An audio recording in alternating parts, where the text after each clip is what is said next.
Thank you for stopping by. Thank you for clicking and watching this video. I'm going to be doing a general reading for those who are battling complex PTSD. And I'm not sure if there have been other readings. I'm not sure if there are those who are doing readings for complex PTSD. I just know that I felt guided to do a reading and I wasn't exactly sure what for. And I kind of just took my mind off of it and got busy and started hanging out with my kids a little bit. And then it hit me, like, do reading for complex PTSD. And so if you are, obviously, if you are searching for answers, whether you have been diagnosed or not, hopefully this reading will bring you some clarity and some confirmation on what it is that you are going through. And as somebody who has greatly suffered from complex PTSD, I know that coming to a clarity, getting understanding on what is happening with me has really helped me with my healing process. So, I know the first thing I would like to say is that if you suffer from complex, if you suffer, yeah, everything is kind of fall out. Let me just finish this up really quick. Okay, I think we're, if you suffer from complex PTSD, you should know just how incredibly strong you are, how completely resilient you are. And probably one of the hardest parts in the healing process is learning to forgive yourself. At least that's what I have noticed with me, because every time I come to something new, I should have known this, or I did know this. But the truth for me that I have noticed with complex PTSD and with its counterpart of PTSD, they're completely almost two separate entities on their own, because it's not loud noises that will trigger us. It is everyday life that triggers us. It's almost like you're constantly, I know with PTSD, especially that from veterans, and I have been told myself, like, I live near Eglin Air Force Base and they drop bombs all the time. And with a friend of mine, we don't know when Eglin is going to be doing these tests. And so he'll be thrown back all of a sudden because the house starts to shake, from Eglin out there doing their practicing. And that made me realize, like, it's not waiting for something to drop or waiting for something to trigger me into my flight or fight or the anxiety or the panic attacks. It's literally every day, every waking moment, because complex PTSD is in your everyday life. So realizing that if you go to the grocery store, if you go to the school for your kids, you're talking to friends, you're out having a good time, you go to dinner, everything could be a trigger. Anything and everything in everyday life can be a trigger. And sometimes it is, depending on what your conditioning was, what is it that you were going through that has gotten you to where you are.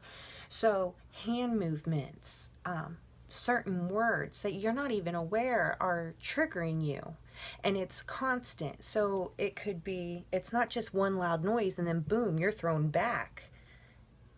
It is literally You see something on TV, somebody moves their hands a certain way, somebody moves their facial features a certain way, somebody speaks a certain word, and it can, most of the time, it is completely innocent.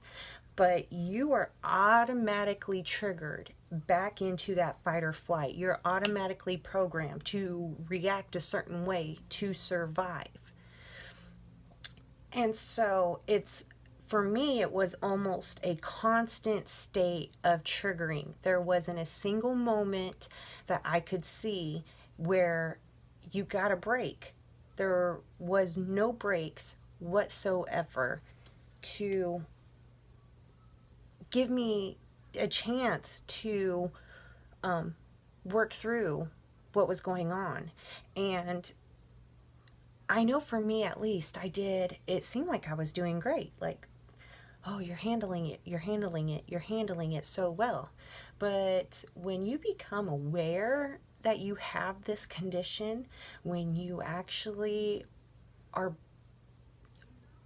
when you actually disconnect from your triggers enough to recognize that you are starting to be triggered, it is very much like constantly being submerged in water, because everything is a trigger. Everything that is in our everyday life is some way or form have programmed you into reacting a certain way.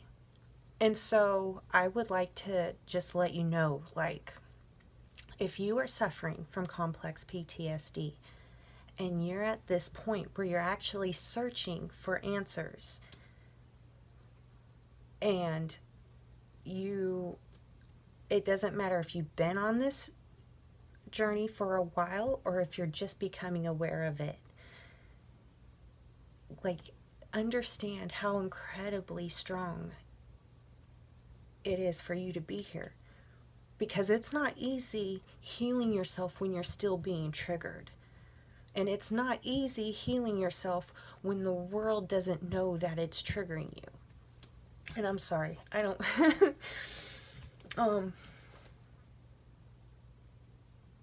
if you've got to be among the bravest, strongest people in the world,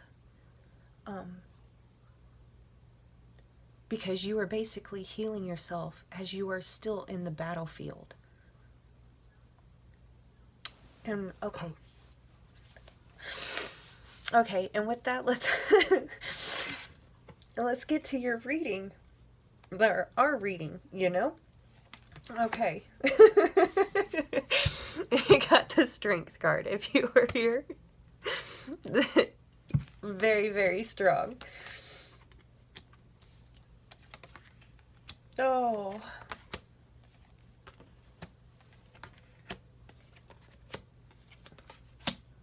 And my readings are a little bit different. I got guided to start doing my readings this way about a year ago, and I believe that and it might be absolutely perfect, the reason why I do my readings like this, because it doesn't deal with anybody outside of the self. It's all about self. It's all about you.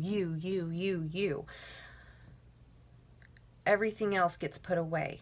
This isn't gonna bring up like who you're dealing with and what they're doing and how you should react. Like, that's all complete BS. Like, your healing has everything to do with you and you alone. You heal yourself and everything else will start to fall into place. And if you're here, then you have already chosen to heal yourself.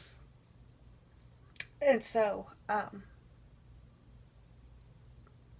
the part of you, your higher true self, the part of you that is not sick, the part of you that is not confused, the part of you that is not living in that constant terror, is saying that right now it's time to dance, celebration, because you're healing. Like, whether you feel like you're healing or not, and I know that so many of you probably are believing that you're not, but the truth is, if you're searching for your answers, you are healing. Do not judge yourself. be completely judgeless on yourself. You are healing yourself in a battlefield. And so that is the message from the higher true self. The state in which you are in right now is this mountain. It's the strength. I know some of you have got to be absolutely terrified at this moment, and you're pushing, you're like, you stepped beyond that fear of actually searching for your answers, right? But people don't understand with complex PTSD, sometimes searching for your answers feels life-threatening. In some cases, it is, or it has been. So this is just showing your strength, because you are so worth it. You are so worth it. Everything, the more you search for your answers, the more you're going to help others. The more, and this is new, nurture yourself the best that you can. It might be rocky. If you've been on your healing journey for a while, it might come a little bit easier, but especially for those of you that are just coming to become aware of it, it is difficult. I can tell you firsthand, it is difficult to actually place yourself in that worthy position of taking care of yourself. But it is so important. It is so important, because the more you do that and the more you heal yourself, the more you embrace this shaman, the more you embrace this ancient healing wisdom, and the more you will help. You don't even have to talk to anybody else about what you're going through if you don't want to. Just you taking these steps for yourself empowers others to take those steps themselves. It gives you that wisdom. And what we have in our wisdom is lake, it's stillness. And to be quite honest with you, this can be a very terrifying place to be when you suffer from complex PTSD. And I know I haven't gone over like why you suffer from complex PTSD, but if you suffer from complex PTSD, there's really no need to speak about what it is. In the stillness is where the fear comes, because you feel like you should be doing something, right? You should be working on something, because this has been a very dangerous place to be in. It's when you start